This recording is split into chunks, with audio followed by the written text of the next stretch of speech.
Worthy of every breath we could ever be. We live for you. Oh, we live for you. Jesus, the name above every other name. Jesus, the only one who could ever save. Worthy of every breath we could ever be. We live for you. Oh, for you.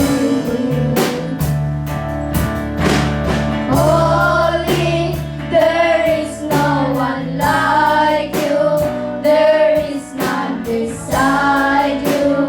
Open up my eyes in wonder and show me who you are and fill me with your heart and lead me in your love and those around me.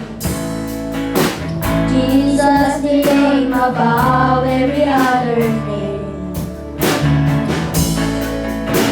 Jesus, the only one who could ever save.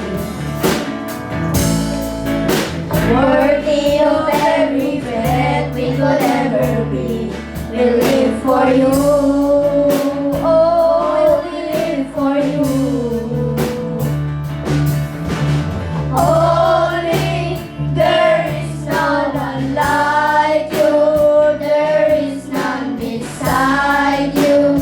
Open up my eyes in wonder and show me who you are and fill me with your heart and lead me in your love to those around me. And I will build my life upon your love. It is a firm foundation, and I will put my trust in you alone, and I will not be shaken. Holy, there is no one like you. There is none beside you.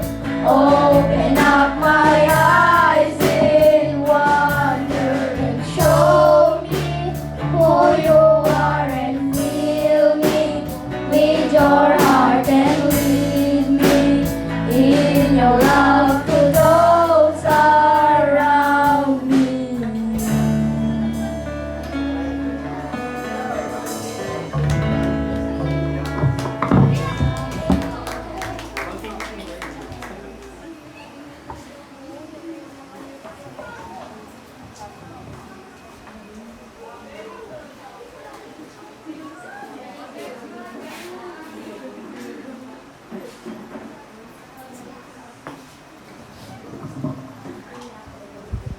Tayo po ay tumayong lahat. Yumuko at manalangin. Diyos naming makapangyarihan sa lahat, kataas-taasang Diyos, Hari ng mga hari. Sa iyo lahat ang pinakamataas na papuring pagsamba, Panginoon. Panginoon, kami po ay nagpapasalamat sa pagkakataon na naman po na pinagkaloob mo sa bawat isa sa amin, na kami po ay tinipon mo sa iyong bahay panambahan upang purihin ka, Panginoon, itataas ang iyong pangalan. Panginoon, dalangin namin na ang banal na Espiritu ang siyang manguna sa amin. Bigyan mo po kami ng pangunawa upang sa ganon, Panginoon, ay tunay nga pong maunawaan namin ang iyong mga salita na maririnig namin, upang sa ganon ay maisabuhay namin, Panginoon, sa araw-araw. At patawarin mo din kami sa aming mga nagawang kasalanan sa iyo, Panginoon.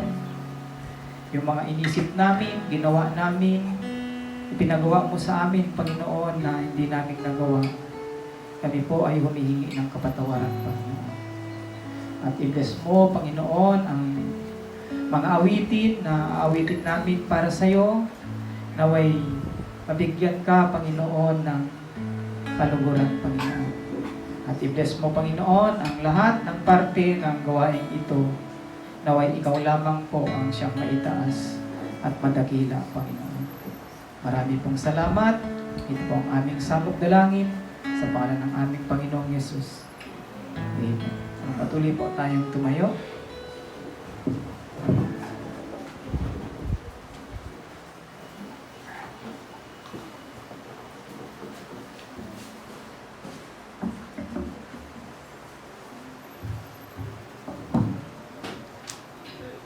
Buksan po natin ang ating mga aklat sa Aklat ng Mga Awit, Kapitulo 11. Ganito po ang sinabi. Pagtitiwala kay Yahweh. Kay Yahweh ko isinalig ang aking kaligtasan. Kaya't ang ganito'y huwag sabihin ni naman. Lumipat kang tulad ng ibon patungo sa kabundukan, sapagkat ang pana ng masasama ay laging nakaumang, upang tudlain ng taong matuwid mula sa kadiliman. Ang mabuting tao ay mayroon bang magagawa kapag ang mga pundasyon ng buhay ay nasira? Si Yahweh ay naroon sa kanyang banal na templo, doon sa kalangitan, nakaupo sa kanyang trono, at buhat dooy pinagmamasdan ng lahat ng tao. Walang maitatagong anuman sa gawa ng mga ito. Ang mabuti at masama ay kanyang sinusuri. Sa taong suwail, siya'y lubos na namumuhi. Pinauulanan niya ng apoy at asupre ang masasamang tao, at sa mainit na hangin sila'y kanyang pinapasok. Si Yahweh ay matuwid at sa gawang maputi na lulubog. Sa piling niya'y mabubuhay ang sa kanya'y sumusunod. Amen.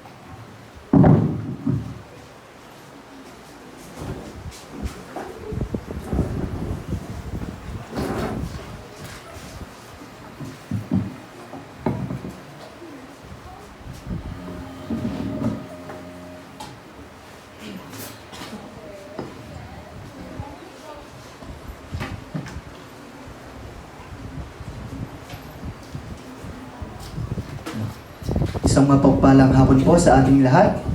Palakpakan nga po natin ang ating Panginoong Hesus. Tunay nga po na araw-araw kasiyahan at araw-araw kagalakan sa piling ng Diyos. Amen po ba? Amen. Awitan po natin ang ating Panginoong Hesus.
Ika'y pupuli, ikaw at ikaw pa rin.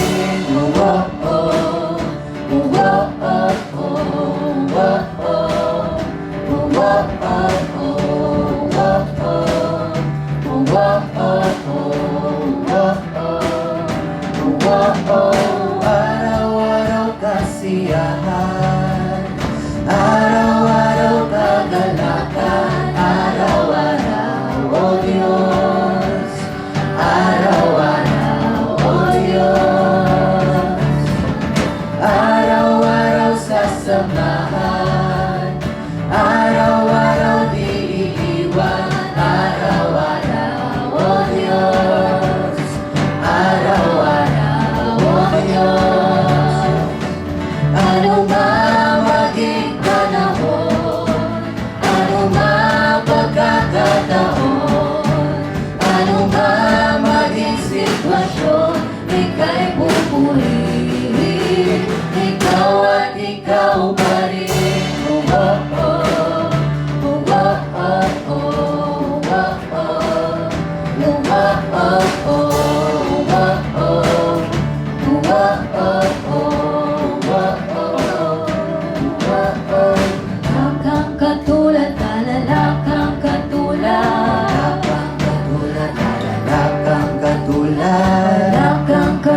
Anumang pagkakataon, anumang maging sitwasyon, ika'y pupurihin. Anumang maging panahon, anumang pagkakataon, anumang maging sitwasyon, ika'y pupurihin. Anumang maging panahon, anumang pagkakataon, anumang maging sitwasyon, ika'y pupurihin. Ika'y pupurihin. Ika'y pupurihin. Ikaw at ikaw pa rin. Palakpakan po natin ang ating Panginoon Jesus. At ngayon po, iniimbitahan ko ang bawat isa na tayo'y tumayo upang magpatuloy pong magbigay puri sa ating Panginoon.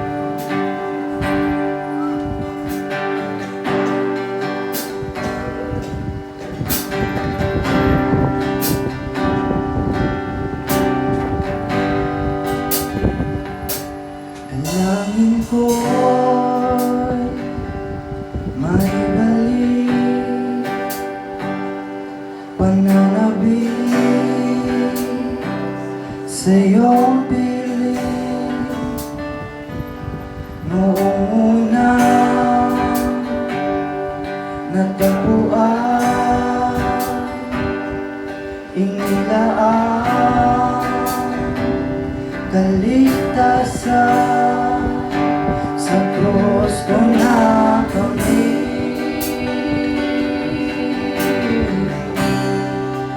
Tunay na pag-ibig,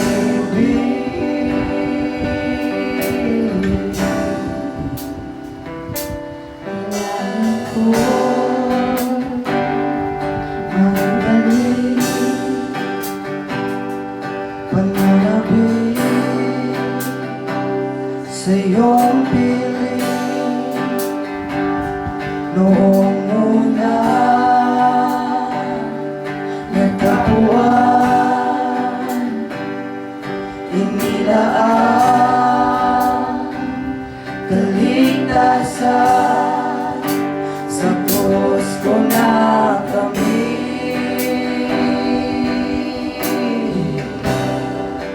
Tunay na pag-ibig,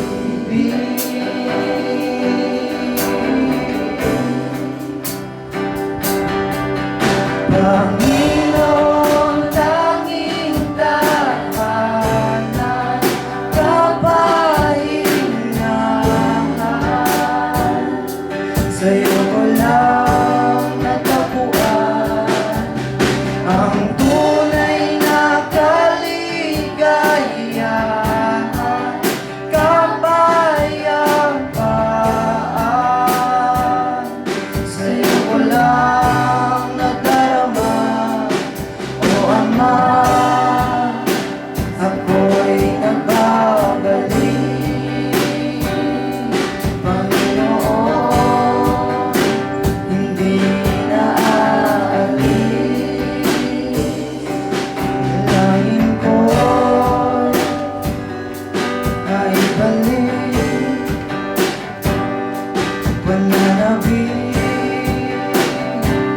sa iyong piling. Noong una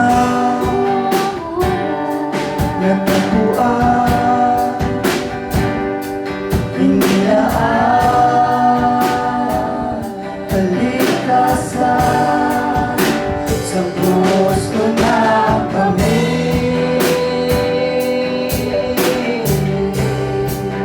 Tunay na pag-ibig,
presensya mo, ako'y kumakapit, ako'y nananalig. Dito lang ako, Jesus, sa piling mo, sumasamba sa'yo lang, Ama. Hindi ko lang ako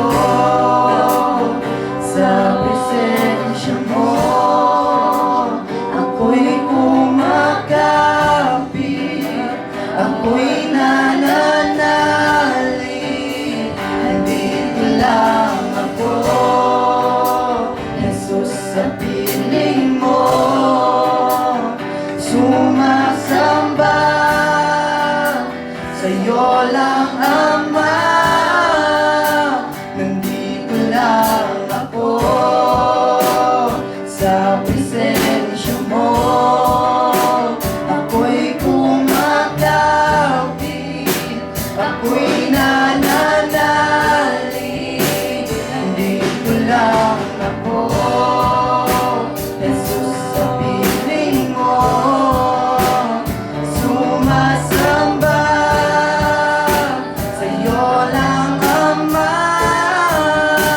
Nandito lang ako sa presensya mo, ako'y kumakapit, ako'y nananalig. Dito lang ako, Jesus, sa piling mo, sumasamba sa'yo lang, Ama. O Ama, ako'y nagbabalik, Panginoon, hindi na aalis.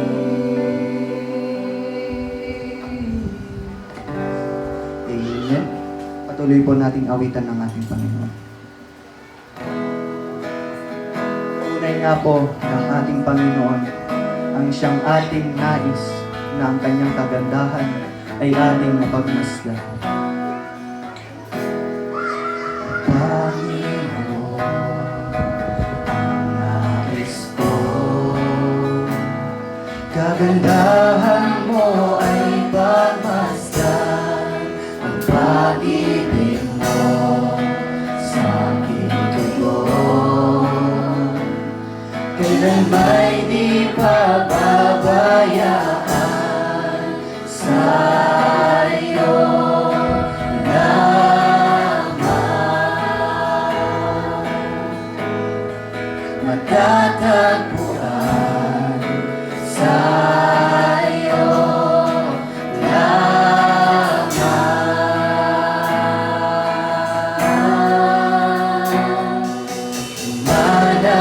Mananatili sa iyo lilim at sasambahin ka sa dakong lihim.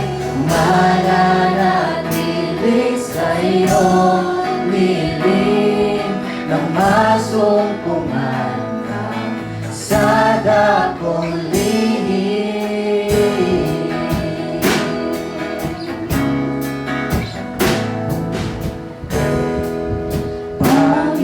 Panginoon, ang ngalan mo ay kalinga at sandigan ko, di magbabago pangako mo. Salita mo'y panghahawakan sa iyo lamang. Magtatagpuan sa iyo lamang.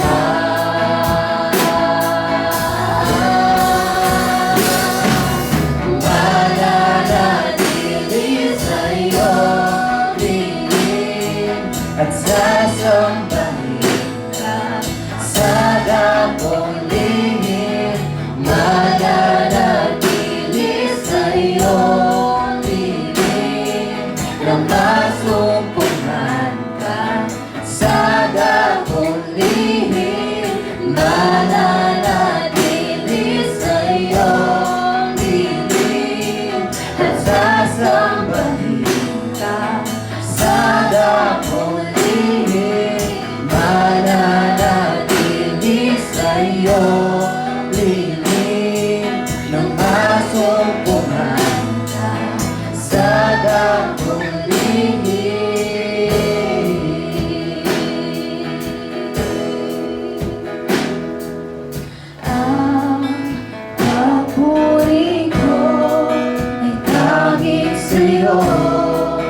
sa'yo lamang iniaalay,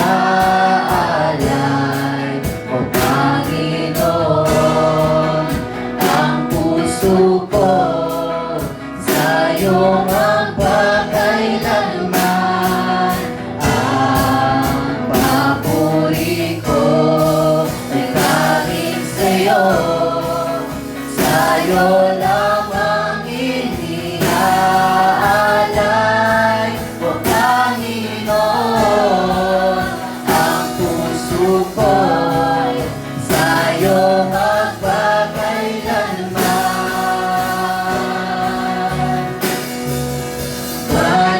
Mananatili sa iyong lilim at sasambahin ka sa dakong lihim. Mananatili sa iyong lilim na masumpungan ka sa dakong lihim.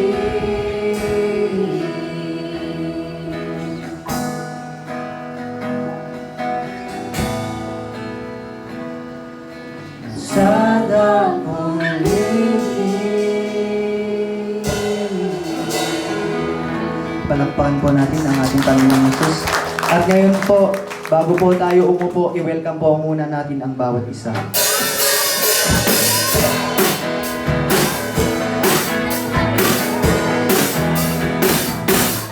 Oh, I love you with the love of the Lord. Yes, I love you with the love of the Lord. I can see in you the glory of my King. Yes, I love you with the love of the Lord. Oh, mahal kita sa Panginoon. Oh,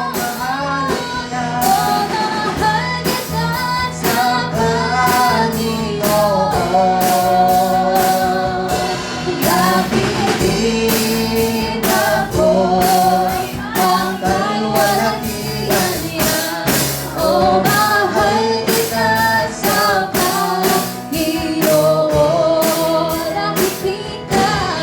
Nakikinig ako ang kalwalhatian niya. Oh, mahal kita sa Panginoon. Oh, mahal kita sa Panginoon.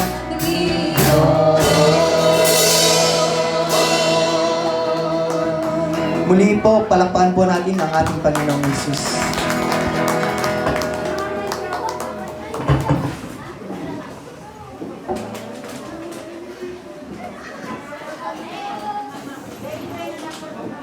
So, ayan. Magandang hapon po muli sa ating lahat. So, bago po natin pakinggan ang mensahe ng ating Panginoong Hesus sa atin, pakinggan po muna natin ang isang awit.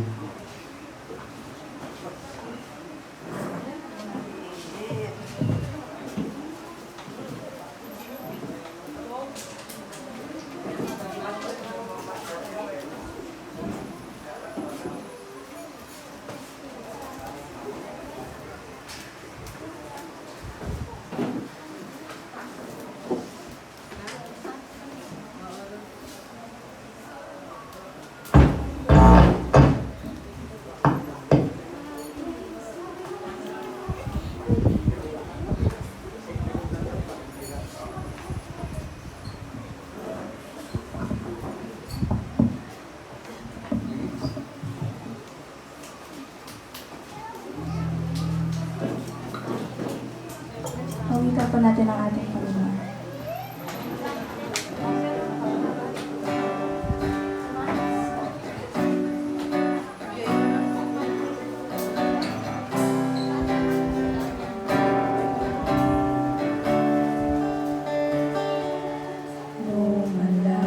Lumalapit, nagsusumba mo, ninanais, banal na presensya presensya mo. Inasam na ika'y maranasan.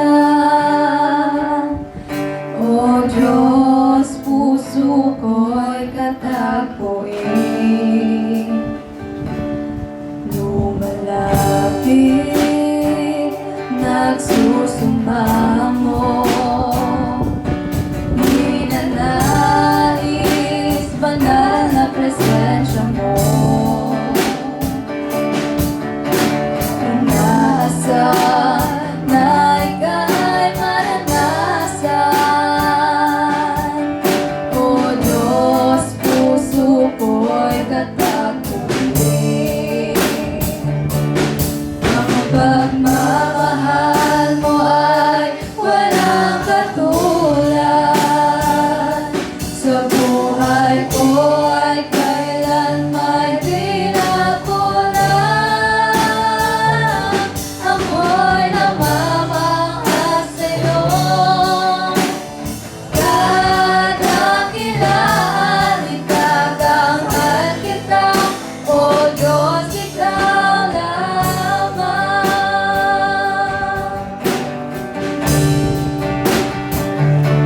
Kahanga-hanga ang iyong katapatan.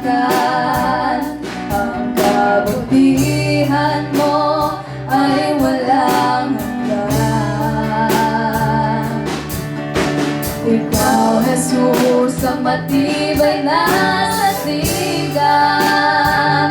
Hindi ako bibiguin kailan mo man. Ang pagmamahal mo ay walang katulad. Sa buhay ko ay kailan may dinakulang. Ako'y nababangha sa'yo. Kadakilaan, itatanghal kita. O Diyos, ikaw lamang. Ang pagmamahal mo ay walang katulad. Tunay nga po na wala kang katulad, Lord God. Itatanggal po namin ang iyong pangalan, Lord God. Bawal kayong magkain ng manso. Dahil ikaw po ay dakila, Lord God. Sinasamahan mo namin. All of our hearts, Lord God. Kadakilaan, itatanghal kita. O Diyos, ikaw lamang.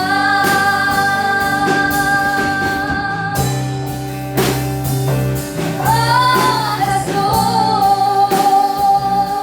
ikaw lamang. Ikaw lamang sa tingin ako, Lord God, na aming Panginoon. Nasama ka namin sa aming Kalbaryo, Lord God. Tinagdak mo kami, Lord God. Sinabi mo, Lord God, na kami po ang iyong anak, Father God.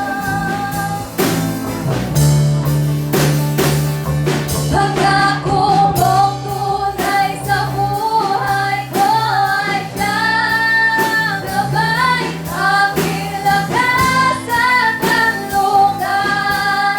Simula't katapusan, ikaw ang daan at damdamin kong kaligtasan. Walang ibang itataas. Jesus, ikaw lamang. Pangako mong tunay sa buhay ko ay siyang gabay, aking lakas at kanlungan. Simula't katapusan, ikaw ang daan at damdamin kong kaligtasan. Walang ibang itataas. Jesus, ang pagmamahal mo ay walang katulad.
Tatanghal kita.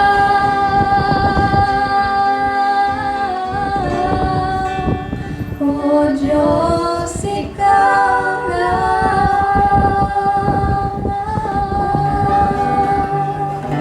Praise God. Palakpakan po natin ang ating Panginoon.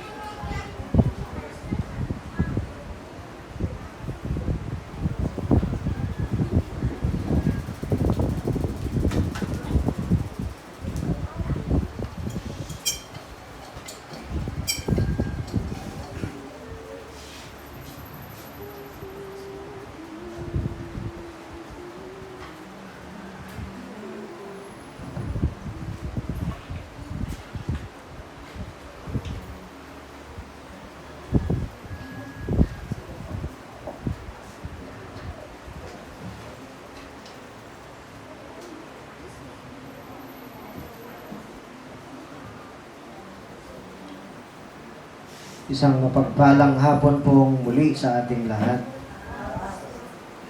Unahin po nating parangalan ng salita ng Panginoon. Tayo po ito ngayong lahat. At buksan po natin ang ating mga Biblia sa sulat ni Apostol Pablo sa mga taga-Colosas sa chapter 2.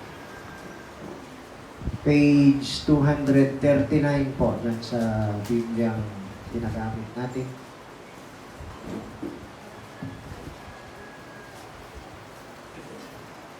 Umpisahan po nating basahin ang ika-6 na talata. At ganito po ang mababasa natin.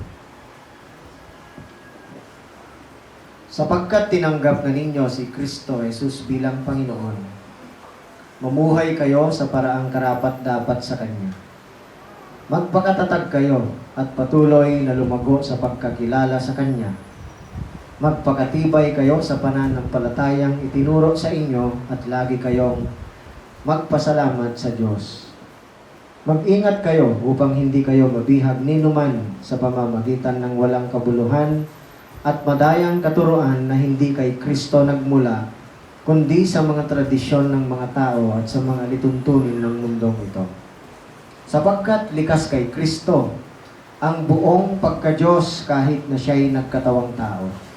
Kaya't kayo'y ganap na sa pamamagitan ng inyong pagkikipag-isa sa Kanya na siyang nakakasakop sa lahat ng kapangyarihan at pamamahala. Sa pamamagitan din ni Kristo, kayo'y tinuli hindi ayon sa laman, kundi ayon sa Espiritu. Sa pamamagitan ng bautismo, nailibing kayong kasama ni Kristo at muli rin kayong nabuhay na kasama niya dahil sa inyong pananalig sa kapangyarihan ng Diyos na muling bumuhay sa Kanya. Kayong dating patay dahil sa kasalanan, kayong mga hentil na hindi nasasakop ng kautusan, ay binuhay ng Diyos na kasama ni Kristo. Pinatawad niya ang ating mga kasalanan at pinawalang bisa ang lahat ng naisulat na lituntunin laban sa atin, pati ang mga pananagutang kaugnay nito. Pinawi niya ang lahat ng ito nang ipako siya sa krus. Sa pamamagitan ng kanyang kamatayan sa krus, nilupig niya ang mga pinuno at kapangyarihan ng sanlibutan. Ang mga ito ay parang mga bihag na kanyang ipinarada sa madla bilang katunayan ng kanyang pagtatagumpay. Kaya't huwag na kayong magpapasakop pa sa anumang alituntunin tungkol sa pagkain o inumin, tungkol sa mga kapistahan, sa bagong buwan o sa araw ng pamamahinga. Ang mga ito'y anyo lamang ng mga bagay na darating. Ngunit si Kristo ang katuparan ng lahat ng ito. Huwag kayong magpapatangay sa mga nagpapakita ng maling pagpapakumbaba at sumasamba sa mga anghel.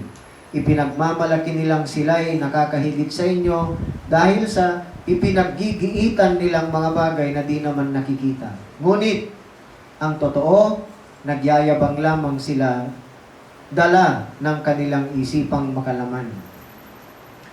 Hindi sila nagpapasakop kay Kristo na siyang ulo at may kapangyarihan sa buong katawan. Siya rin ang nagdurugtong ng mga bahagi nito sa pamamagitan ng mga kasukasuan at mga litid. Siya ang nangangalaga, nagpapaunlad sa buong katawan ayon sa pag-unlad na ninanais ng Diyos. Kayo'y namatay ng kasama ni Kristo at hindi nasakop ng mga lituntunin ng mundong ito. Bakit pa kayo sumusunod sa mga lituntuning tulad ng huwag hahawak nito, huwag titikim niyan, huwag gagalawin iyon? Ang mga ito ay utos at katuruan lamang ng tao at nauukol sa mga bagay na nauubos kapag ginagamit. Sa biglang tingin, tila nga makakabuti ang ganoong uri ng pagsamba at ang ganoong pagpapakumbaba at pagpapahirap sa sariling katawan, ngunit ang mga ito ay hindi nakakapigil sa hilig ng laman. Tayo po ay manalangin. Makapangyarihang Diyos, nakabanal-banalan, kataas-taasan. Kami po ay lumalapit sa iyo ng buong kababaang loob na nagpapasalamat ng lubos sa habag mo, sa kagandahang loob mo, Panginoon, sa amin. Sapagkat hindi man kami karapat-dapat na pag-ukulan mo ng iyong pag-ibig, ay pinili mo pa rin, Panginoon, na kami ay yakapin mo sa aming mga karumihan. Pinili mo pa rin, Panginoon, na tubusin kami sa pamamagitan ng dugo ng Panginoong Yesus, kung kaya't kami po ay narito ngayon na pabilang sa iisang katawan. Walang iba kundi ang iglesyang ang Panginoong Yesus mismo ang nagtatag. Tulungan mo kami, Panginoon, sa pamamagitan ng pangunguna ng iyong banal na Espiritu sa pakikinig namin, upang sa ganon ay lubos naming maunawaan ang nais mong ituro sa amin ayon sa sinasabi ng iyong mga salita. Pagpalain mo nawa ang bawat isa sa amin at tulungan mo kami na maging mulat ang aming mga mata, ang aming mga isipan, ang aming mga puso, na huwag kaming dadalawin ng antok, Panginoon, sa aming pakikinig sapagkat lubhang napakahalaga para sa amin ang ituturo mo, Panginoon. Pahalagahan namin nawa ito ng pinakamataas na pagpapahalaga. At ito po ang aming hiling at dalangin sa pangalan ni Jesus. Amen.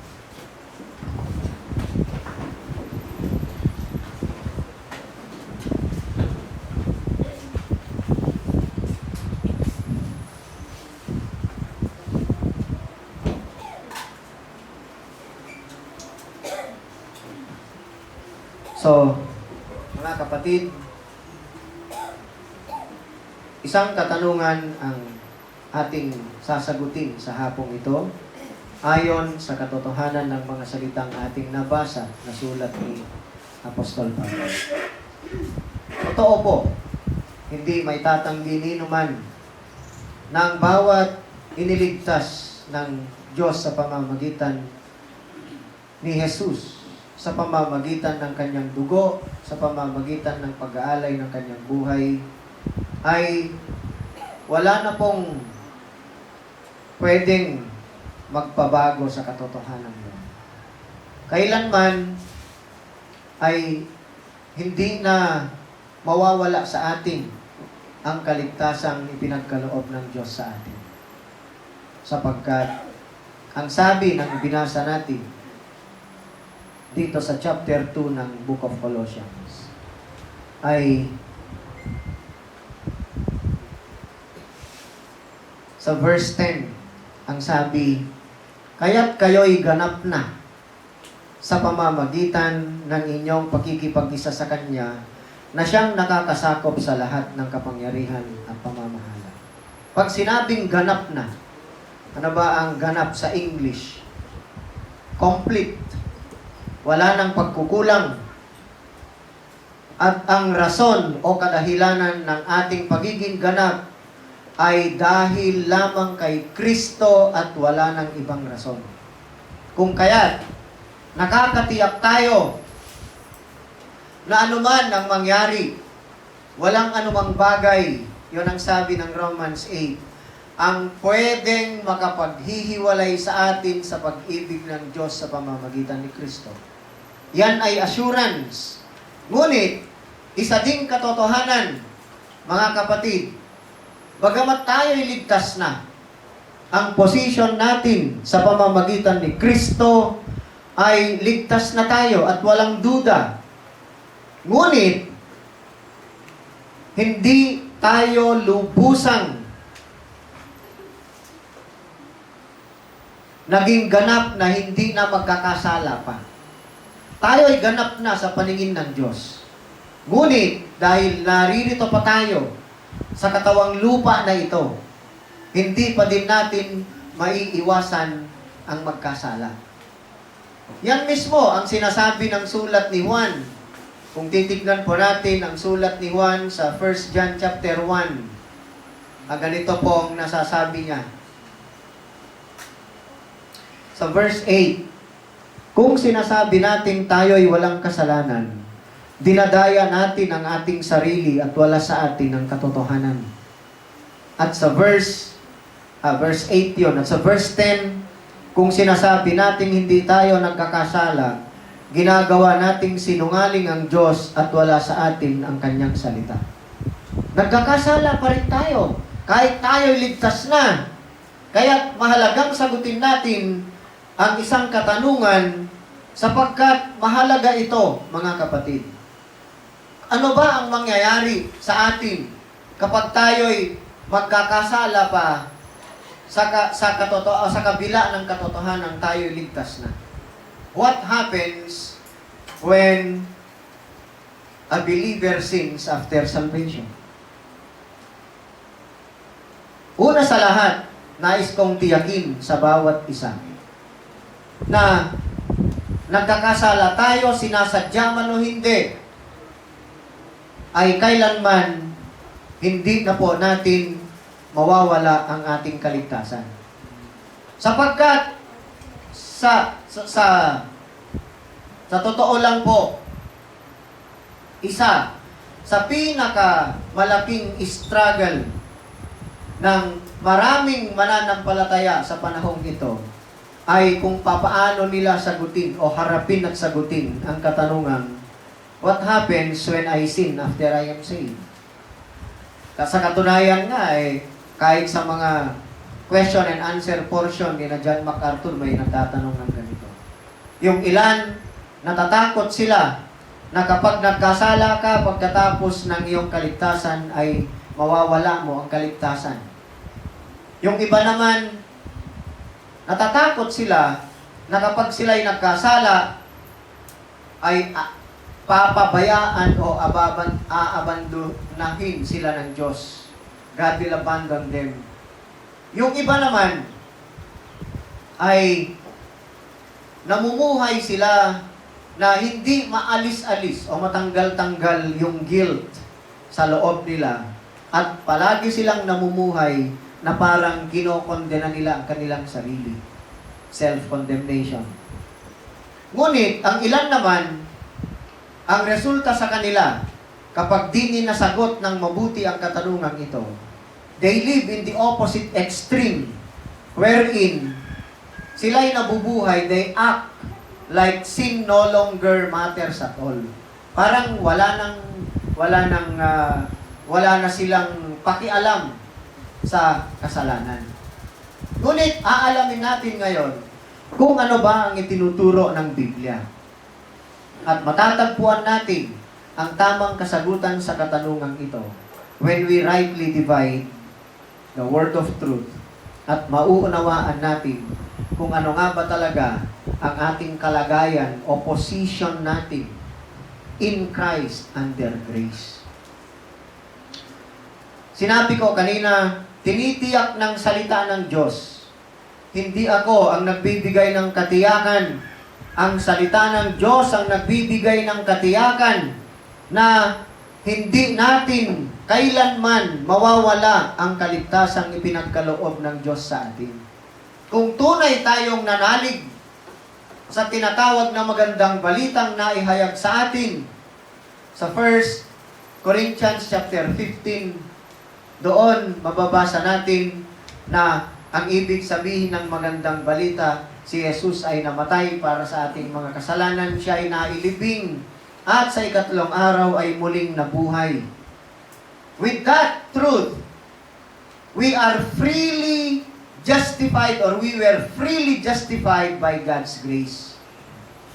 Nung tayo po ay pinawalang sala ng Diyos, we were forgiven completely. Kumpleto ang pagpapatawad na ginawad ng Diyos sa atin. Maliban doon, sinelyuhan pa tayo. Natanggap natin ang tatak ng pagkahirang ayon sa Ephesians 1:13. We were reconciled back to God even when we were enemies.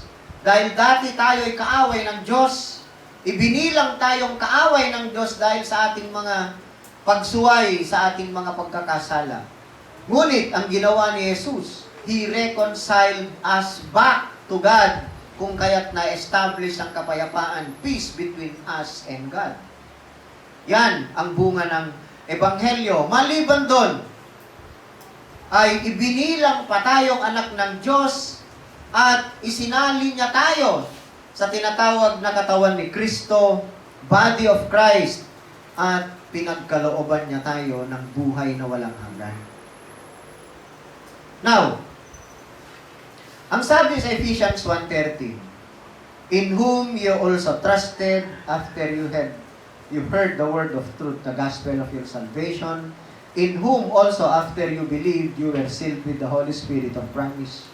Napansin natin ang order ng pangyayari. Narinig natin ang Ebanghelyo, sumampalataya tayo, dahil pinagkalooban tayo ng Diyos ng pananampalataya, at pagkatapos nun ay tinatakan tayo ng pagkahirang. Binigay sa atin ang tatak ng pagkahirang, walang iba kundi ang banal na Espiritu. Yung tatak, yung seal na yon ng Holy Spirit, ay hindi temporary probation. No? Katulad ni Jingo Estrada, di ba, inaresto dahil sa kinasuhan ng Sandigan Bayan ng graft yata.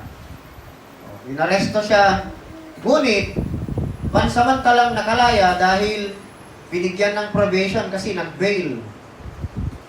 Si Bato naman, takbo ng takbo, hindi bato ng bato. Takbo ng takbo. At tatago. Hindi pa naaaresto hanggang ngayon. Sa atin sa kalagayang Kristiyano, hindi ganon na mabibigyan ka ng temporary probation pag nag-bail ka. Hindi. Ang ginawa ng Panginoong Yesus para sa atin na pagtubos ay nagbigay sa atin ng permanenteng katubusan. Hindi temporary probation until your next failure. Na ang binayaran ko hanggang dito lang. Bibilangan kita. Pag nagkamali ka, saan ba mababasa sa Biblia yon? Meron bang ganon? Na sinabi ng Diyos, hanggang dito lang ang binayaran ni Jesus para sa iyo. Kapag hindi ka namuhay ng nararapat sa pagkatawag sa iyo, bibilangan kita, isa. Nagkamali ka na naman, bukas nagkamali ka, nagkasala ka ulit, 2. Tapos pag nagkasala ulit 3, wala ka ng kaligtasan. May ganun ba sa Biblia? Wala po tayong mababasang ganun. Sapagkat ang ating kaligtasan ay nababatay sa tinapos na ni Kristo. It is based on Christ's finished work, hindi sa kakayahan natin to perform perfectly afterward. May kakayahan ba tayong hindi na magkasala? Magagawa ba natin yon? Bagamat, the Bible constantly encourages us na huwag na tayong mamuhay ayon sa hilig ng laman. Ngunit sa ayaw at sa gusto natin, dahil nandito pa tayo sa lamang ito, in this flesh, hindi pa din natin naiiwasan ang magkasala.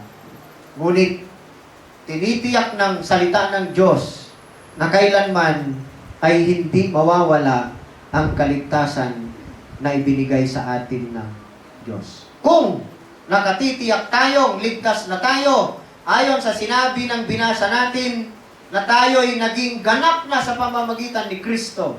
Ibig bang sabihin yan, ang kagandahang loob ba ng Diyos ay hinihikayat tayong mamuhay ayon sa sarili nating kagustuhan? Ibig bang sabihin, ang kasalanan ay wala ng epekto sa atin? Hindi na ba natin bibigyan ng pansin ang pagkakasala? Absolutely not. Bakit? Ang pagkakasala para sa atin ay binibigyang pansin pa din natin sapagkat ang kasalanan ay sinisira una ang ating pamumuhay. Pangalawa, ang kasalanan ay it damages our fellowship, our testimony, ang ating spiritual growth, ang ating katahimikan o kapayapaan at ang ating kagalakan. Totoo yan. Bakit pag Kristiyano ka na, kapag nakagawa ka ng kasalanan, tahimik o mahimbing ka pa rin bang natutulog? Pag nakagawa ka ng kasalanan, nagagalak ka ba? That's why, binibigyang pansin pa rin natin ang kasalanan because of the effect of sin in us. It could damage our peace, our joy, and even our spiritual growth, especially ang communion natin sa Diyos. Ngunit, sa kabila niyan, ang kasalanan does not undo the blood of Christ. Ang magagawa nating kasalanan do not have or does not have the power to overcome ang dugo ni Jesus, ang power ng dugo ni Jesus. So, mali ang sinasabi ng ilan na inaakusahan ang turo na ang kaligtasan o tayo'y nabubuhay dahil sa kagandahang loob ng Diyos. Eh kung ganon, ligtas ka na pala. Di pwede ka nang mamuhay ng ayon sa kagustuhan mo. No. The Bible does not teach that. Ang sabi sa Romans chapter 6, gusto kong basahin po dito sa Tagalog na Biblia. Ang sabi sa Romans 6, verses 1 and 2. Ano ngayon ang sasabihin natin? Patuloy ba tayong magkakasala upang sumagana sa atin ang kagandahang loob ng Diyos? Hindi. Tayo'y patay na sa kasalanan. Paano pa tayo mamumuhay sa pagkakasala? Hindi ba ninyo alam na tayong lahat na nabautismuhan kay Kristo Jesus ay nabautismuhan sa kanyang kamatayan? Hindi tayo hinihikayat ng kagandahang loob ng Diyos na tinanggap natin na patuloy pang mamuhay sa kasalanan. Grace is not permission to live carnally, but grace teaches us to walk differently. Ang kagandahang loob ng Diyos, mga kapatid, ay hindi po yung nagbibigay ng permiso upang mamuhay tayo ng makalaman. Ngunit ang kagandahang loob ng Diyos ay tinuturuan at tinutulungan tayong mamuhay na naiiba. Yun ang tinatawag na, pag sinabi ng Biblia, be holy, for your God is holy. Ibig sabihin ng holy doon ay separate. Be separate. Mamuhay ka ng naiiba. Sapagkat meron na po tayong bagong pagkakakilanlan or identity in Christ. Ang sabi pa nga sa Titus chapter 2, ano ba ang idinudulot ng kagandahang loob ng Diyos sa atin? Naligtas tayo dahil sa kagandahang loob ng Diyos. Hinihikayat ba tayo ng katotohanan yan na mamuhay ng tinatawag nilang may freedom na kung anong gustuhin mo, yun ang gawin mo? Ito po ang sabi ng libro ni Tito sa chapter 2, verses 11 and 12. Sapagkat nahayag na ang kagandahang loob ng Diyos na nagdudulot ng kaligtasan sa lahat ng tao. Ito, o O, tandaan natin, pakinggan natin mabuti. Ito ang nagtuturo sa atin upang talikuran ang makamundong pamumuhay at damdaming makalaman at upang makapamuhay tayo ngayon ng may pagpipigil, matuwid at karapat-dapat sa Diyos. Yan ang ginagawa ng grace ng Diyos sa atin. Tinutulungan niya tayo na makapamuhay hindi sa makamundong paraan, ngunit tatalikuran na natin ang ganyang pamumuhay. Ayaw na natin sa damdaming makalaman. Ngunit tayo'y tutulungan ng kagandahang loob ng Diyos na makapamuhay ng may pagpipigil, matuwid at karapat-dapat sa Diyos. Yan ang dulot ng kagandahang loob ng Diyos sa atin. That's why, kung inaakusahan tayo na pwede nang kahit anong ginagawa ng mga yan kasi ligtas na daw naman sila. Pinili na sila ng Diyos dati.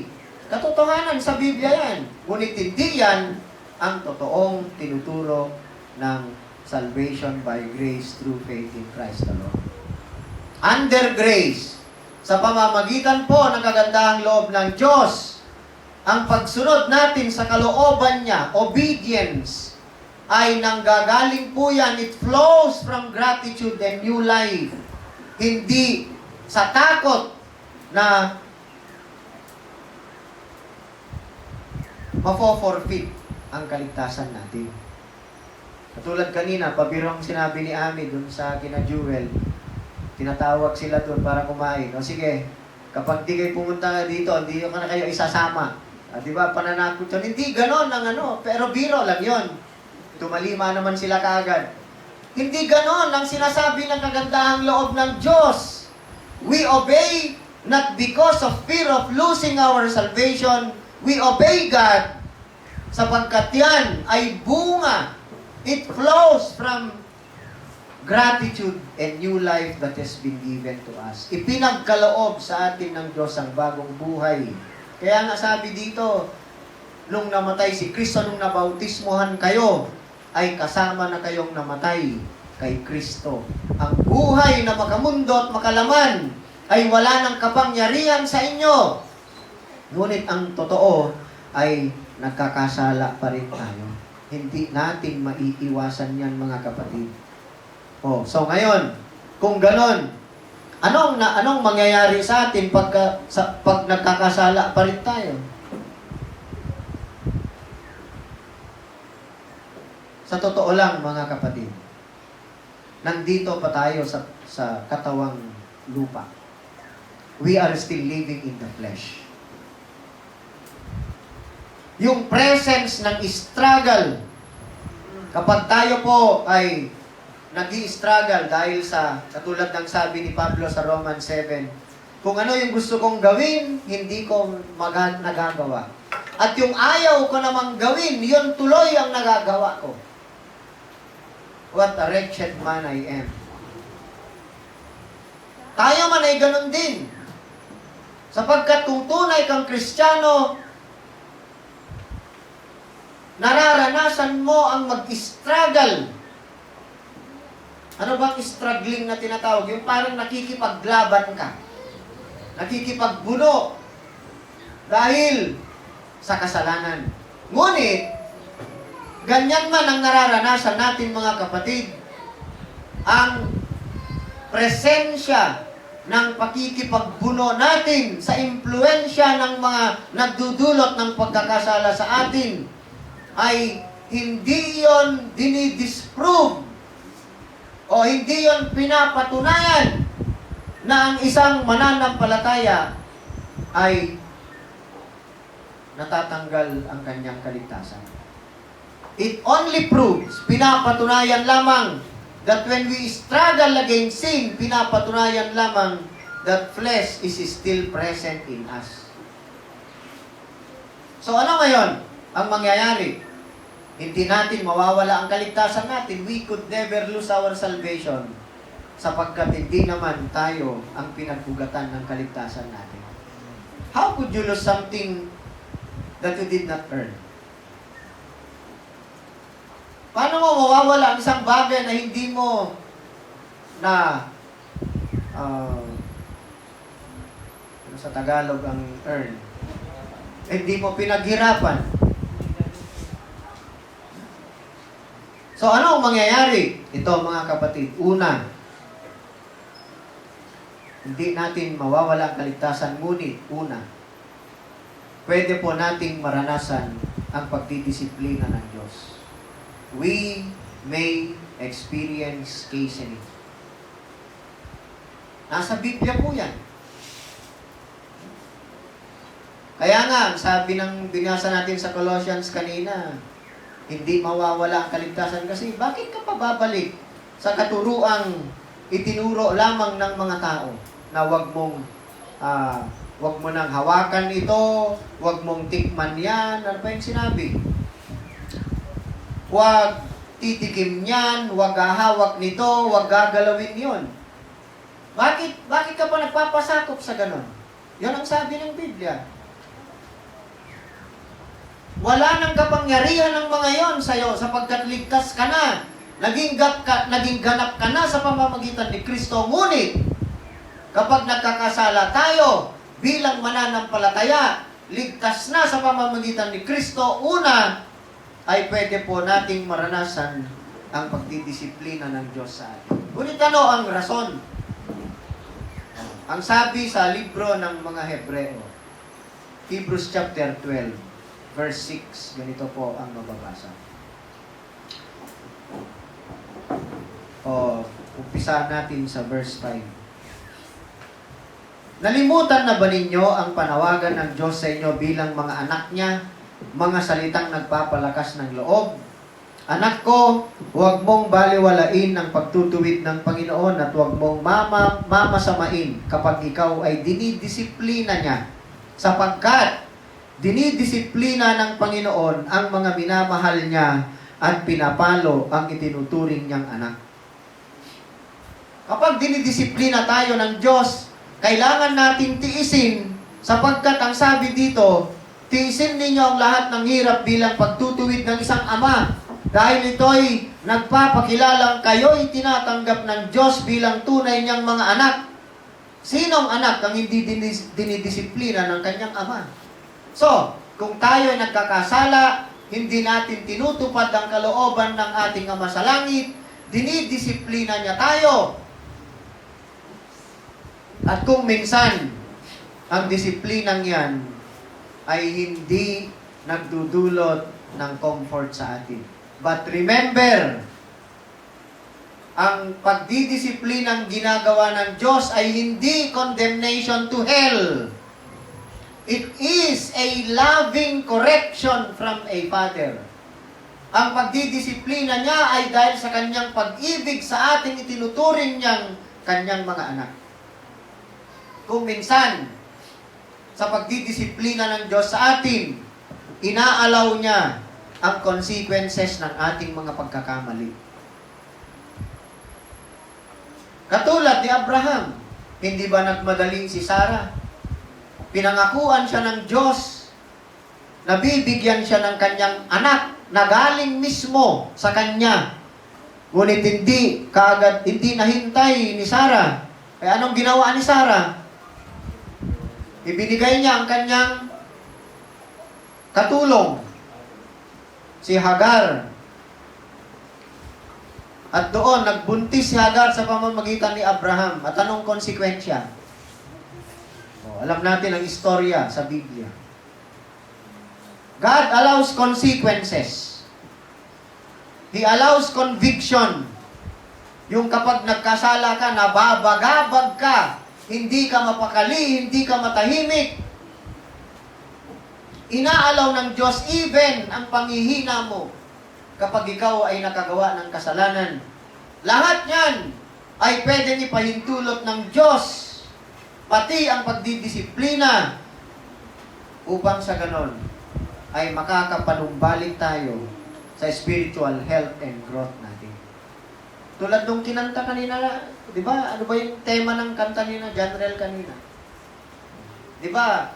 Gusto niyang bumalik. Yun ang ibig sabihin ng kanta. kapag kinoconvict tayo ng Diyos sa ating pagkakamali at pagkakasala, yun ay bahagi ng kanyang pagdidisiplina, loving correction from a father. Yan po ang una. Pangalawa, ano ang pwedeng mangyari sa atin pag nagkakasala tayo, bagamat tayo ligtas na? Hindi natin mawawala ang kaligtasan. Yan ay assurance ng salita ng Diyos. Ngunit, maaapektuhan po ang fellowship natin at ang ating kagalakan. Fellowship and joy can be affected. Kapag ang isang mananampalatayang katulad natin nagkakasala, ang mga pwedeng maranasan natin ay merong guilt, merong spiritual dryness na tinatawag, merong lack of peace, broken fellowship, and carnality. Kasi ganito yan. Paano mangyayari yan? Kapag nagkasala ang isang Kristiyano at pipiliin niyang lumayo, mahihiya kasi may guilt nga. Hindi mo na ako pupunta sa service. Nahihiya ako. Kapag hindi ka na pumupunta sa fellowship, ang resulta, magiging dry ang spiritual life mo. Kasi mahihiwalay ka. At kapag naging dry na ang spiritual life mo, kinukulang ka na ng kapayapaan sa kaloob-looban mo because you have broken fellowship. Ang tendency niyan, maghahanap ka. Maghahanap ka ng alternative. At kalimitan,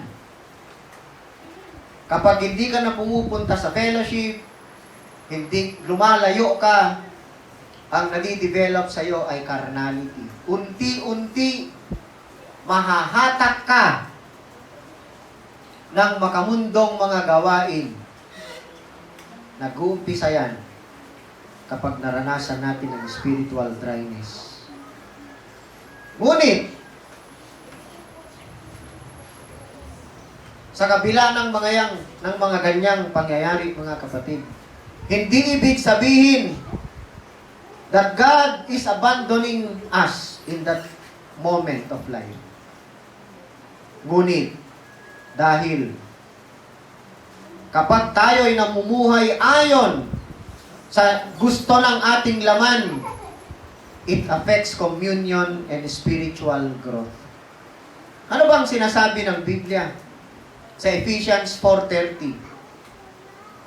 And grieve not the Holy Spirit of God, whereby ye are sealed unto the day of redemption.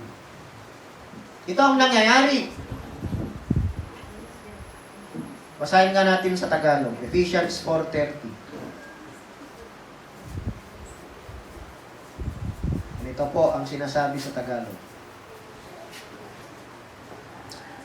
At huwag na ninyong saktan ang kalooban ng Espiritu Santo ng Diyos, sapagkat siya ang tatak ng Diyos sa inyo, ang katibayan na kayo'y tutubusin pagdating ng takdang araw. Obserbahan po natin, kapag tayo nagkakasala, bilang mga tunay na mananampalataya, nasasaktan natin ang alin? Ang kalooban ng Espiritu Santo ng Diyos. Ngunit, yan ang tunay na nangyayari. Ngunit, ang sabi ay, tatanggalin ba yung tatak ng pagkahirang sa'yo kapag nasaktan mo ang Espiritu Santo ng Diyos? Hindi. You are still sealed unto the day of redemption. No? Kaya, kapag sinabing aalis ang Espiritu Santo sa iyo, hindi po yan turo ng Biblia. We can grieve the Holy Spirit, but we are still sealed unto the day of redemption. Yan po ang pwedeng mangyari kapag tayo nagkakasala sa kabila na tayo'y ligtas na. Pangatlo, ang ating pagsisilbi ang uri ng pamumuhay natin ay maaaring maranasan natin ang loss na tinatawag. Tignan po natin sa 1 Corinthians chapter 3. Ito po, lahat ng sinasabi ko ay nakaangkla sa katotohanang hindi na natin mawawala ang kaligtasan. Ganito po ang sabi ng 1 Corinthians 3 sa verse 13 hanggang 15. Makikilala ang uri ng gawa ng bawat isa sa araw ng paghuhukom, sapagkat mahahayag sa pamamagitan ng apoy kung anong uri ang ginawa ng bawat isa. Mapapadaan sa apoy later ang uri ng pagsisilbi natin sa Diyos. Kung paano natin ginamit ang buhay at pagkakataong ibinigay niya sa atin nung tayo'y kanyang tinubos sa pamamagitan ni Kristo. At sa verse 14, ganito po ang nakasulat. Kung ang itinayo sa ibabaw ng pundasyon ay hindi masunog, tatanggap ng gantimpala ang nagtayo noon. Sa verse 15, ngunit kung masunog naman, mawawalan siya ng gantimpala. Yun po mawawala sa atin. Maaari po nating mawala ang gantimpala. Ngunit, ito ang dugtong niya, gayon man, maliligtas siya. Kaya lang, ay para siyang nagdaan sa apoy. Maliligtas ka pa rin. Mawawala mo lang ang iyong gantimpala. Ngunit ang sabi ng Biblia, maliligtas ka pa din. Maliligtas siya, kaya lang ay para siyang nagdaan sa apoy. Yun yung mga Kristiyanong amoy barbecue. Kasi tanan natugba.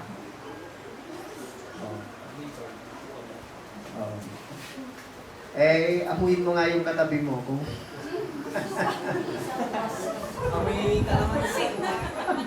sausawan ng barbecue yun eh. Okay. So, mga kapatid, ito yung mangyayari. Kapag hindi tayo namuhay ayon sa pundasyong inilagay ng Diyos kung saan doon itinatag ang pamumuhay natin, we can suffer loss of our reward. Ngunit hindi ang kaligtasan natin. Every true believer may suffer loss of reward. Yet, he himself shall be saved. No? Yan po ay loss of reward and faithful service, hindi po loss of salvation. Amen. Kasi, ang standing po natin, ito po dapat maintindihan ng bawat Kristiyano. Magkaiba po ang tinatawag na our standing in Christ and our daily walk. Ang standing natin kay Kristo ay perfect because it is based on Christ's righteousness. Yan ang 2 Corinthians 5:21. Yan ang sabi niya. Ngunit, ang ating pamumuhay ay pwede pong mag-fluctuate yan depending on whether we walk after the flesh or after the Spirit. Kaya ano bang sabi ng Romans 8:1? For there is now no condemnation for those who are in Christ Jesus. Ngunit, kapag binabasa po natin yan, ay dapat wag po tayong magkumpiyansa na basta ganun na lang, ilagyan mo na ng tuldok, may kasunod pa po yan, maraming verses sa Romans 8. At doon sa Romans 8, tayo po ay hinihikayat ng Biblia. Sinasabi ng sulat ni Pablo na kailangan nating to grow in our faith. Kailangan po nating baguhin ang ating pag-iisip, to renew our mind, to put off the old self, and to walk worthy of our calling. Ang sabi doon, hindi niya sinabing, you need to live, to stay saved. Wala, hindi ganun ang sabi ng Biblia. Because we are already saved. Pero, tayo po ay hinihikayat ng Biblia na dapat huwag nang mamuhay na ang namamayani sa atin ay ang gusto ng laman natin. Walk by the Spirit. Because if you walk by the Spirit, you live. Yan ang sabi ng Romans 8. But if you walk according to the flesh, you will die. Kaya, pag sinabi mo, therefore now no condemnation for those who are in Christ Jesus. Totoo yan. That is a guarantee from the Bible. Ngunit dapat ipamuhay mo ang katotohanan yan bilang Kristiyano. Yun ang sinasabi. So ngayon, anong gagawin natin kapag tayo ay nagkasala? Lalayo ba tayo sa fellowship? You will experience spiritual dryness. Pwede kang maging carnal. Ang mga taga-Korinto nga, carnal sila, sabi ni Pablo, di ba? Hindi ba tunay na kayo'y makamundo pa lang? You are carnal? Sapagkat yung mga ginagawa nyo, nagpapakita ng carnality. Sabi nyo, ako, kay Pablo, yung iba naman, kay Cephas, yung iba, kay Apollos. Hindi ba carnality yan? Yan ang sabi ni Pablo. So kapag ganon ang pamumuhay natin, nagiging carnal tayo. So kung nagkasala tayo, kasi di naman natin maitatanggi na nagkakasala pa tayo. Sabi ng 1 John kanina, binasa natin mismo. Kapag sinasabi mong ikaw ay walang kasalanan, ikaw ay nagsisinungaling at wala sa iyo ang katotohanan. Ginagawa mo pang sinungaling ang Diyos kapag sinasabi mong hindi ka nagkakasala. Eh ngayon, kung nagkakasala tayo, anong gagawin natin? Ang sagot dapat, mga kapatid, ay hindi tayo dapat maging desperado o desperada. Huwag tayong mag-pretend na ang kasalanan ay okay lang, lilipas din yan. Parang tigyawat, natutubo ngayon, bukas wala na, hindi ganon. Huwag nating pagdudahan ang ating kaligtasan. Huwag nating piliting i-resave ang sarili natin. We cannot do that. Ngunit anong dapat gawin? Kapag nagkakasala tayo, nako-convict tayo ng Holy Spirit. Sinasabi sa atin, nare-realize natin na tayo nagkakasala. Anong gagawin? Una po, we need to acknowledge the sin. Tanggapin natin, i-confess natin sa harapan ng Diyos na tayo ay nagkasala. And then return to sound doctrine. Bumalik ka. Tignan mo kung anong sinasabi ng salita ng Diyos. And then decide to walk in the Spirit. Magpasakop ka sa kapangyarihan ng banal na Espiritu upang ang bunga niya ay muling makikita sa iyong pamumuhay. And remember your identity in Christ. Sino bang nagbigay ng identity natin? Ang Diyos, si Jesus. And then, we continue growing in grace. We continue growing in grace. So, mga kapatid, bilang panghuli, hindi natin hinahangad na tupdin ang kalooban ng Diyos na pagsilbihan natin siya out of terror of losing salvation. Wala sa Biblia yan. Hindi sinasabi ng Diyos na, sige, hanggang dito lang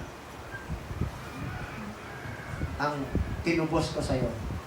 Pag lampas mo dyan at nagkasala ka, wala na. Hindi ganun. We serve Him because Christ loved us.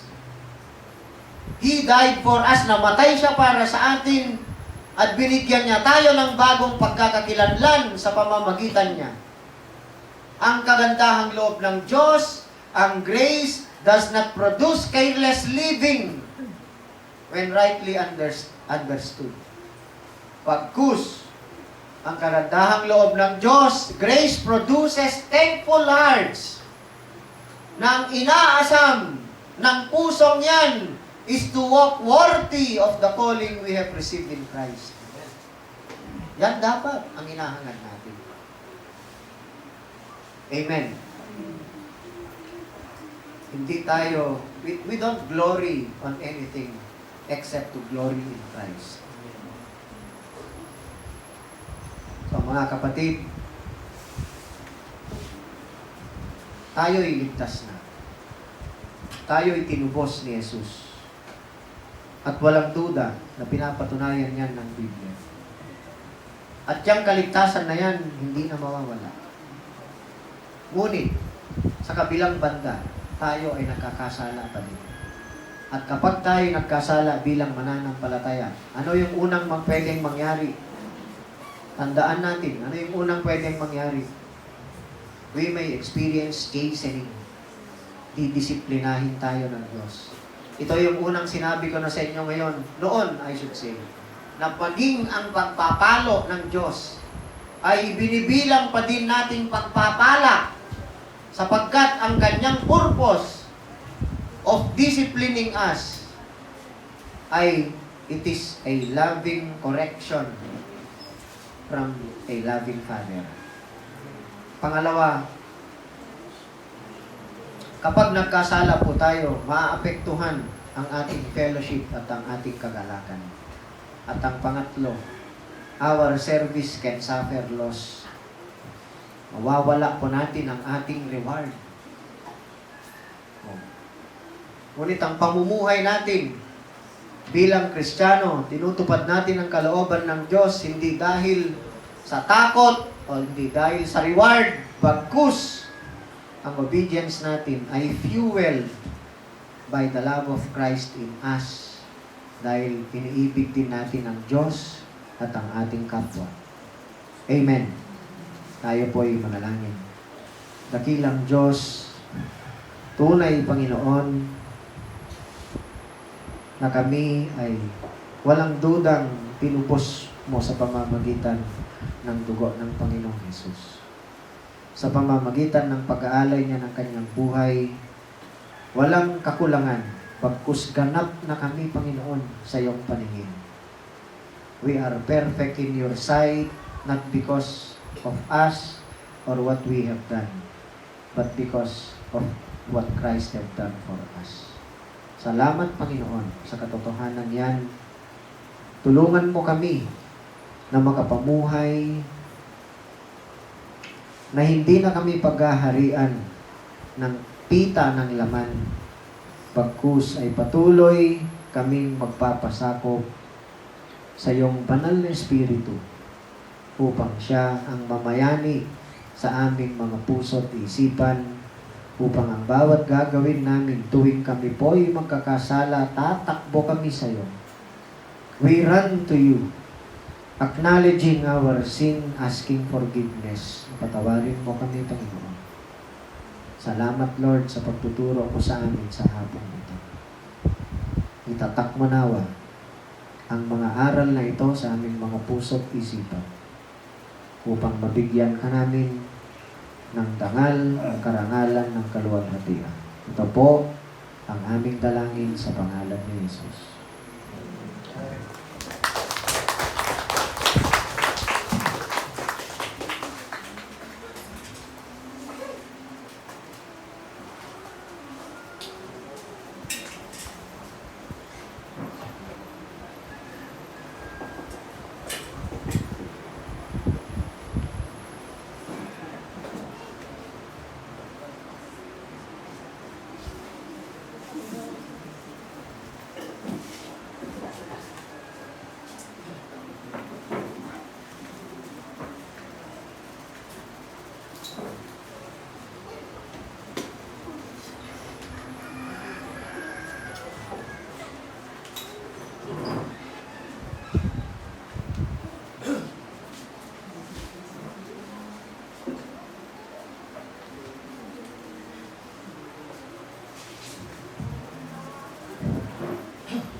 Para yogi aku ta mensahe na tu derata na kata deta. Itu ko to itan kendi masanto apa.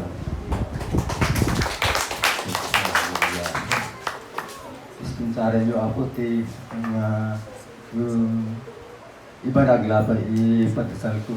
Idol gan ngerteta taga Mercedes ang medanggo ibadah sebagai yang Yesus ang boleh ibadah kami. Ini ma-isalitan mo. Ako nga, so kami ang mata arubang mo. Si pagkalin, no?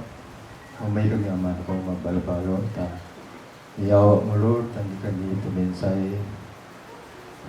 Pagpatuloy dito din ko na, mas Masiyang amata, nagkagawa matapatoy naman. Amo milod, si kami ay makapi. Amo milod, si kami ay arupa ka ipagkukurangan din. Magbalo ang mata, inalaw na kami ta kategoryan irato na kami ama. Ipatok mo po ang mata, utumi, imensahe irato kay mari. Matolay kami ama, ta matulong tarubang mo ama. Magbalo ama. Magbalo ka pa ama, feta blessing irato. Nagkapo ama tan ikaw sa ngaymana ko itche bumi to mangitoli to mabagog na sakripisyo ama. Alawatan mo ama, bensyo ang ngayon. Marayaw ka, i-bless mo ama, i-mensahe, taputo nakatagitate ito kami. Maya tayo aming sali, tanaga na yamon Jesus. Amen.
po tayo ay tumayo at tayo po lahat ay manalangin. Diyos namin na dakila sa lahat, kami po ay lubos na nagpapasalamat, Panginoon, sa hapon na ito na ipinagkaloob mo sa amin. Maraming salamat po sa iyong mga salita na inihayag mo at ipinarating mo po sa amin, Panginoon. Salamat na sinigurado mo kami, Panginoon, ngayong hapon sa isang katanungan ng karamihan sa amin ay laging itinatanong, Panginoon. Salamat sapagkat binigyan mo ng kasagutan at kaliwanagan ang mga bagay nito, Panginoon. Salamat sa katotohanan ng aming kaligtasan, Panginoon, ay kailanman ay hindi na mo mawawala sa amin. Sapagkat sinabi mo sa iyong salita na walang makakaagaw nito sa amin, Panginoon, at walang makakaagaw sa iyong kamay sa amin na iyong mga anak, Panginoon. Kaya po, Lord, salamat po, O God, sa assurance na ito, mga Panginoon. And we pray, O Lord God, na hayaan mo po na ang buhay po namin ay may pundasyon sa katotohanan ito at hindi sa mga sinasabi lamang po ng mga tao, Panginoon. Nang sa ganon, mamuhay kami with confidence, mamuhay kami, Panginoon, ng may kaliwanagan. Lord, tulungan niyo po kami, O God, at turuan, Panginoon, na mamuhay po, Panginoon, ng kalugod-lugod sa iyo. Na sa bawat araw, piliin ka namin. Sa bawat araw, Panginoon, ay labanan namin o mabuhay kami, Panginoon. Hindi sa buhay na alipin ng kasalanan, kundi sa buhay na alipin ng katwiran mo, Panginoon. Maraming salamat. Bless mo po nawa ang bawat isa sa amin. Inaalala po namin ipanalangin ng aming mga kapatid na may pangangailangang pinansyal. Ipagkaloob niyo po, Panginoon, ang kanilang mga pangangailangan. Ganon din po ang aming mga kapatid na dumadaan sa pagsubok ng kasakitang sa physical na pangangatawan, Panginoon. Dalangin po namin ang iyong habag at pagpapagaling sa bawat isa sa amin, Panginoon. Ganon din po, Lord, na patuloy niyong pagpalain ang mga kabataan sa kanilang mga nananapit na pag-aaral, Panginoon. Naway i-provide niyo po ang needs nila at ikaw po, Lord, ang mag-remind at mag-protecta sa kanila at paalalahanan sila yung mga anak, Panginoon. Maraming pong salamat. Bless niyo rin po, Lord God, ang pansamantalang paghihiwalay po namin, maging ang fellowship pa po namin ngayong hapon, maging ang mga naihain, mga nakahanda na aming pagkasaluhan. Maraming salamat po sa pangalan ni Jesus. Amen.